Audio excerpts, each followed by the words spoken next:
wonderful about that is he's going to allow you to learn in a process without getting upset. He's very tolerant. That is correct. He also listens. If you tell him to do something like stop in the jump, sadly he does. But if you want your horse to be obedient, Yeah, you have also to remember that it comes with a responsibility. that's right. If you ask him something that you don't mean, and he give it to you, you should reward.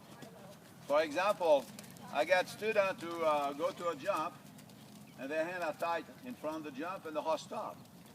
And they're like, why didn't he was disobedient? I said, no, he was very obedient, reward him, tell him. I say, what?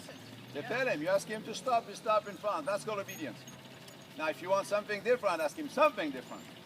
But if you ask him to stop in front and he stops, pet him. In general, you need to be more relaxed in your leg, okay? Yes, sir. You're very, very tight. You're right. And if you're tight, your entire body is going to be tight. And it will prevent you from being very soft over and being a little bit more with your horse, okay? Yes, sir. In particular, the knee. When you pinch your knee, you create an axe of rotation from left knee to the right knee. And after you're going to rotate back and forth like this, okay? Now, if you're on the ground, for example, and I ask you to give in your hand, you notice that you have to go down like this in order to keep the balance? Yes. If I try to do it by leaning forward, what happened to my body?